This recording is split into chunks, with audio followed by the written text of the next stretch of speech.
तो जैसा कि आपने थंबनेल में देखा, पिछले सालों में 5 सालों में जो एचपीएसएससी क्लर्क के एग्ज़ाम्स हुए हैं, उनके क्वेश्चन पेपर्स हम डिस्कस कर रहे हैं।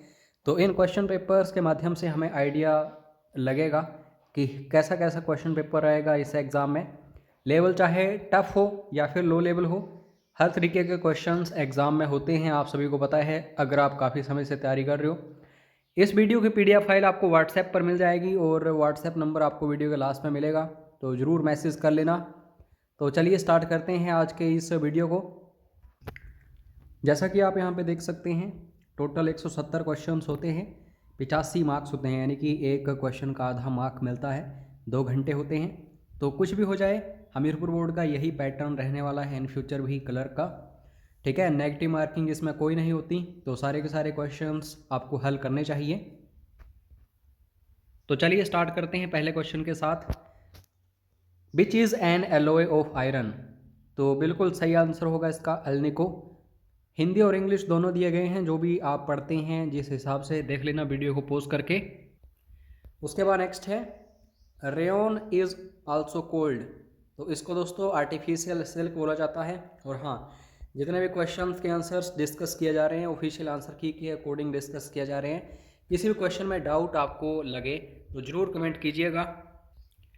Petrol is mixture of. तो दोस्तों एल्केन्स इसका बिल्कुल सही आंसर होगा, बी इज़ राइट आंसर।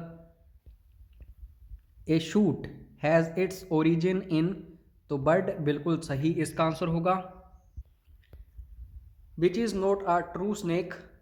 तो इसका जो सही आंसर है दोस्तों वो है ग्लास स्नेक। आप चाहो तो खुद भी इस क्वेश्चन पेपर को अटैम्प्ट कर सकते हो वीडियो को पॉज करके। मेरे आंसर शो करने से पहले ही खुद आंसर चूज कर लो, जिससे भी काफ़ी अच्छी प्रैक्टिस होती है। Next question, daily carbohydrate requirement of a normal person is. तो ये होती है दोस्तों 450 से लेकर के 500 ग्राम। तो इसका सी बिल्कुल सही है। Adrenal glands in human are situated near the. तो ये किडनी के पास होती है, तो D is right answer. Next question है रेबीज वायरसेस कोज। तो इनसे दोस्तों हाइड्रोफोबिया होता है। A option, which is a renewable source of energy. तो आपको सोलर एनर्जी याद रखना है। Citrus fruits are rich source of. तो विटामिन सी हमें देखने को मिलता है। Paper is a product of. तो सेलुलोज इसका बिल्कुल सही आंसर है। Which constitutional amendment introduced changes in the preamble of the Indian constitution.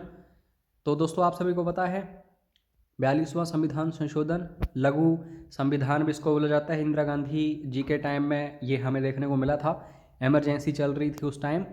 Forest is listed in which list of the Indian constitution. तो इसका सही आंसर जो होगा वो होगा दोस्तों कनकरेंट लिस्ट। अच्छा, कमेंट करके बताओ किस अनुसूची में, किस शेड्यूल में हमें ये सब्जेक्ट्स देखने को मिलते हैं, जैसे यूनियन हो गया या फिर स्टेट हो गया या फिर कनकरेंट हो गया। तो बताइएगा ज़रूर कौन सा ये शेड्यूल है या फिर कौन सी अनुसूची है संविधान की। In which year were the Indian states reorganised on the linguistic basis. तो इसका सही आंसर 1956 है। Article 19 of the Indian constitution provides how many freedoms. तो ये 6 हैं टोटल। आप जरूर एक बार देख लेना अनुच्छेद 19, आपको काफ़ी कुछ सीखने को मिलेगा। मैं यहाँ पे इसलिए नहीं बता रहा हर एक चीज़ क्योंकि वीडियो लंबा हो जाएगा। The fundamental rights of Indian citizens can be suspended. तो फंडामेंटल राइट्स जो हैं ये दोस्तों एमरजेंसी जो होती है, ठीक है, उसके टाइम में हमें देखने को मिलते हैं। लेकिन एमरजेंसीज जो हैं ये भी 3 तरीके की हैं। तो फंडामेंटल राइट्स जो हैं ये हमेशा नेशनल एमरजेंसी के टाइम में क्या होते हैं, सस्पेंड होते हैं। और फाइनेंशियल एमरजेंसी जो है अनुच्छेद 360 में है। ये जो है नेशनल एमरजेंसी 352 में है। और राज्य आपातकाल जो होता है राष्ट्रपति शासन 356 में होता है। तो ये तीनों महत्वपूर्ण हैं, इनको देख लेना एक बार। Who was the first deputy prime minister of India. तो 4 ऑप्शंस को ध्यान से देखो, नन ऑफ दीज बिल्कुल सही होगा। वल्लभ भाई पटेल इसका सही आंसर है। इन पॉकेट बिट्टू, ये दोस्तों राष्ट्रपति की जो पावर्स होती हैं उनकी बात हो रही है। The president of India can keep a bill for how much duration, तो ये फिक्स नहीं होती, तो none of these. Lok Sabha is which house of parliament, तो ये दोस्तों लोअर हाउस होता है, इसका A option. Which bill can not originate in Rajya Sabha, तो राज्यसभा में दोस्तों कौन सा बिल ओरिजिनेट नहीं होता, तो नन ऑफ दिस बिल्कुल सही होगा, क्योंकि मनी बिल होता है ये। और हाँ दोस्तों, अगर आप क्लर्क एग्ज़ाम की तैयारी कर रहे हैं HPSSC की, या फिर ऑल हिमाचल लेवल का कोई भी क्लर्क लेवल एग्ज़ाम, तो पेड क्रैश कोर्स जरूर ज्वाइन करिएगा, क्योंकि दोस्तों इस टाइम ऑफर चल रहा है, 50% ऑफ है। तो फर्स्ट 100 स्टूडेंट्स अगर ज्वाइन करते हैं इस कोर्स को, तो उनको 50% ये डिस्काउंट मिल जाएगा। अगर बाद में ज्वाइन करते हो तो फीस ज़्यादा होगी। इसके फ़ायदे क्या क्या होंगे? एक तो आपको वीडियोस मिलेंगे, वीडियो कोर्स होगा ये। मॉक टेस्ट मिलेंगे आपको ऑनलाइन कंप्यूटर बेस्ड, या फिर आप मोबाइल से भी एक्सेस कर सकते हैं। पूरा स्टडी मटेरियल मिलेगा, फुल पैकेज, और साथ में पिछले 5 या 10 सालों के क्वेश्चन पेपर्स मिलेंगे क्लर्क के। तो फुल पैकेज आपको बहुत ही कम प्राइस में मिलेगा, तो ज़रूर ज्वाइन करिएगा अगर आपने क्लर्क या फिर हिमाचल की किसी भी परीक्षा की तैयारी की हुई है या फिर कर रहे हैं।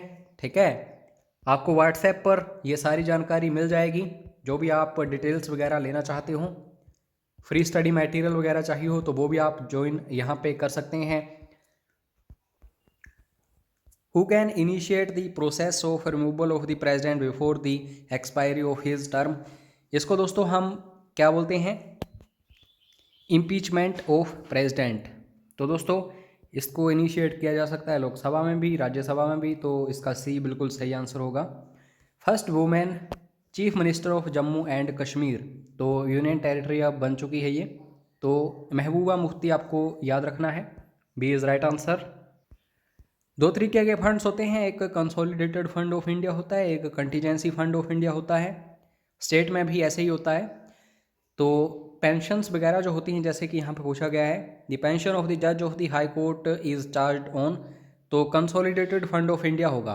अगर इमरजेंसी के लिए फंड वगैरह चाहिए तो कंटीजेंसी फंड से पैसा आता है। तो इस तरीके से देखो, इसका बी आंसर सही होगा। Which is not a Panchayati Raj institution, तो ध्यान से देखिए, ग्राम सभा होती है, न्याय पंचायत भी होती है, ग्राम पंचायत भी होती है, लेकिन ग्राम कोऑपरेटिव सोसाइटी नहीं होती, तो इसका सही आंसर जो होगा ये डी ही होगा।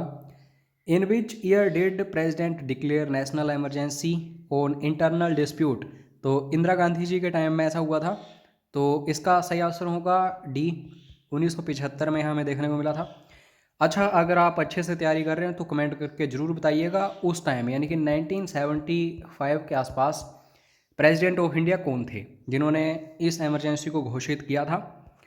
First finance commission was constituted in which year, तो ये 1951 में हुआ था, पंडित जवाहरलाल नेहरू के टाइम में।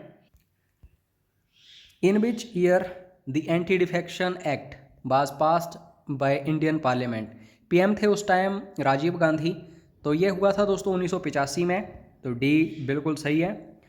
Concept of Lokpal has been taken by India from which country, Scandinavian country है, आप कमेंट करके ज़रूर बताना नाम क्या है, तो डी ऑप्शन सही होगा। हु सेड, एक कथन है, man is a social animal, तो ये कहा था दोस्तों एरिस्टोटल ने, तो इनके बारे में भी ज़रूर पढ़िए अगर आप साइकोलॉजी वगैरह पढ़ते हो, काफ़ी महान इंसान रहे हैं ये। शिमला एग्रीमेंट, ये कहाँ पे हुआ था? शिमला में। बिल्डिंग कौन सी थी ये भी याद रखना, baldness court. Was signed between India and Pakistan in which year, तो ये 1972 में हमें देखने को मिला था। ठीक है, इंदिरा गांधी उस टाइम पीएम थी इंडिया की, और जुल्फिकार अली भुट्टो पाकिस्तान की तरफ से आए थे, तो इसका डी ऑप्शन सही होगा। Communist party of India CPI, तो इसको 1925 में फाउंड किया गया था, इसका डी सही होगा। India is called a mixed economy, ये तो आपको पता ही है, मिश्रित अर्थव्यवस्था है Bharat, because of the existence of, क्योंकि इंडिया में क्या क्या है, पब्लिक सेक्टर भी चलता है और प्राइवेट सेक्टर भी चलता है, obviously D is right answer. According to classical system saving is a function of, तो ये इनकम का फंक्शन है। Gross domestic product is a measure of a country's. तो ये जो जीडीपी है ये क्या मेज़र करती है? ये मेज़र करती है दोस्तों डोमेस्टिक इकोनॉमिक एक्टिविटीज़ को। तो इसका बी सही है। ओवर शॉर्ट पीरियड यानी कि कम समय की बात हो रही है। व्हेन इनकम राइजेज, जब इनकम जो है किसी की भी राइज होती है। Average propensity to consume usually, consume करने की जो एवरेज प्रोपेंसिटी होती है दोस्तों वो गिरती है। तो इसका बी सही है। इन ई बैंकिंग, ई स्टैंड्स फॉर, तो ई का मतलब होता है इलेक्ट्रॉनिक, तो इसका डी बिल्कुल सही आंसर होगा। आरबीआई जो है दोस्तों इसकी स्थापना कब हुई थी, कौन सा कमीशन था, वगैरह वगैरह क्वेश्चंस बनते हैं। लेकिन यहाँ पे क्वेश्चन है नेशनलाइज्ड कब हुआ था आरबीआई, तो आपको याद रखना है 1949, 1949। Foreign currency which has a tendency of quick migration is cold, जिस फॉरेन करेंसी की क्विक माइग्रेशन हो जाती है उसको हम बोलते हैं दोस्तों हॉट करेंसी। तो इसका सी सही होगा। Which is not the source of the revenue of central government, तो इनकम टैक्स ये सेंट्रल गवर्नमेंट का ही होता है। कॉरपोरेट टैक्स भी, एक्साइज ड्यूटी भी, तो यानी कि डी इज़ राइट आंसर, इनमें से कोई भी नहीं। Excise duty is levied on, तो ये हमेशा प्रोडक्शन ऑफ गुड्स के ऊपर लेवी की जाती है। फुल फॉर्म एसडीआर की, तो ये दोस्तों आईएमएफ से रिलेटेड है टर्म, स्पेशल ड्राइंग राइट्स, तो यहाँ पे डी बिल्कुल सही होगा। प्रेजेंटली इंडिया इज़ फॉलोइंग, तो इंडिया जो है दोस्तों ये फ्लोटिंग एक्सचेंज रेट जो है इसको फॉलो कर रहा है, तो इसका सी बिल्कुल सही आंसर होगा। बर्गिस कुरियन जो है दोस्तों ये किस क्रांति से संबंधित हैं, तो आप सभी को पता है ये हमेशा वाइट रेवोल्यूशन से ही संबंधित रहे हैं, तो डी ऑप्शन सही है। Food stocks that are built up during years of bumper harvest are called, यानी कि इकट्ठा जो किया जाता है जो भी है तो उसको बफर स्टॉक बोला जाता है, तो इसका बी ऑप्शन सही है। रोलिंग प्लान ये कब आया था, जब दोस्तों इमरजेंसी के बाद इंदिरा गांधी जो हैं ये इलेक्शन हारी थी और जनता पार्टी जो है इलेक्शन जीती थी, तो रोलिंग प्लान हमें देखने को मिला था 5th प्लान के बाद, तो इसका ए सही है। कैपिटल मार्केट जो है जो शेयर बाजार होता है उसको कौन रेगुलेट करता है, तो security exchange board of India SEBI. Comment करके बताना सेबी जो है इसकी स्थापना कब हुई थी। अब दोस्तों एचपीजी के सेक्शन हमें देखने को मिल रहा है।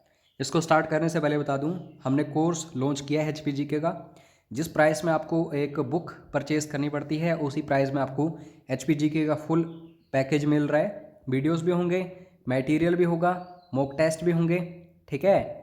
तो ज़रूर आप ज्वाइन करिएगा, जो फटाफट से इसको ज्वाइन कर लेगा उसकी फ़ीस कम होगी, बाद में हम इंक्रीज़ कर देंगे जैसे ही आगे एग्ज़ाम्स वगैरह स्टार्ट होंगे। पहला क्वेश्चन है famous personality Shri Daulat Ram Sankhyan belong to which district of Himachal Pradesh, तो आपको याद रखना है ये बिलासपुर से संबंधित हैं। मणिमहेश यात्रा is a famous fair of HP is celebrated in which district of HP, तो नन ऑफ दिस बिल्कुल सही होगा क्योंकि ये चंबा में हमें देखने को मिलती है मणिमहेश यात्रा। Nadaun sub division is a part of which district of HP, तो हमीरपुर की ये आप कह सकते हैं सब डिवीज़न है, तो आपको डी याद रखना है।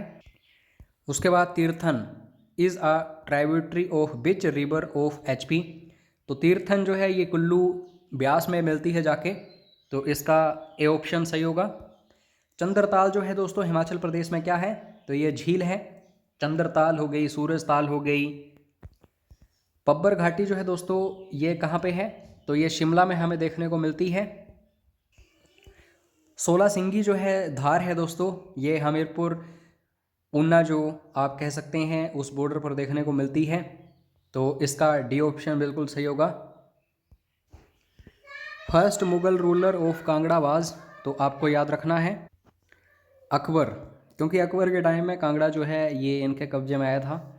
जैसे बीरबल वगैरह आपने नाम सुना होगा, लेकिन जो किला है कांगड़ा का वो जहांगीर ने कैप्चर किया था, तो इसमें काफ़ी सारे स्टूडेंट्स पजल होते हैं। First chairman of HP administrative tribunal बाज, तो जस्टिस एचएस ठाकुर आपको याद रखना है। और ड्राइएस्ट प्लेस जो है एचपी का ये दोस्तों स्पीति है। और एचपी की जो जनगणना हुई थी 2011 में, तो महिलाओं की जो साक्षरता दर है कितनी है, लगभग 76% है। तो इसमें हालांकि गलत बताई गई है, तो बी आपको चूज़ करना पड़ेगा ऑप्शंस के अकॉर्डिंग। उसके बाद बिलिंग जो है कांगड़ा डिस्ट्रिक्ट का हिमाचल प्रदेश में, तो ये किसके लिए फेमस है, तो ये हैंग ग्लाइडिंग के लिए फेमस है, क्योंकि रिसेंटली यहाँ पे वर्ल्ड कप भी हमें देखने को मिला था हिमाचल में ही। Himalayan hill states regional council, जिसको HHRC भी बोला जाता है, तो इसको कब एस्टेब्लिश किया गया था, तो 1946 में एस्टेब्लिश किया गया था। गुलेर स्टेट जो है इसको किसने फाउंड किया था, तो हरिचंद आपको याद रखना है नाम। हिमाचल जो है दोस्तों यूनियन टेरिटरी कब से लेकर कब तक रही, तो 1956 में तो हिमाचल जो है यूनियन टेरिटरी बना था, और राज्य बना था 1971 में, तो ऑब्वियसली इन दोनों ईयर्स के बीच में ही होगी, तो यहाँ पे इसी ऑप्शन में आपको मिल रहा है। बाकी दोस्तों इसकी PDF फाइल आपको व्हाट्सएप पर मिलेगी, तो ज़रूर पढ़ लेना, आंसर की भी साथ में है, तो आपका टाइम भी सेव होगा। और अगर आप कोर्स ज्वाइन करना चाहते हो स्पेशली क्लर्क के लिए, तो आप व्हाट्सएप कर लेना। HP GK के लिए कोर्स स्पेशली आप ज्वाइन करना चाहते हो तो भी आप व्हाट्सएप कर लेना, पूरी जानकारी आपको मिल जाएगी। चैनल को सब्सक्राइब करिए, बेल आइकन को प्रेस करिए, ताकि फ्री ऑफ कॉस्ट भी आपको स्टडी होती रहे। जय हिंद, जय हिमाचल।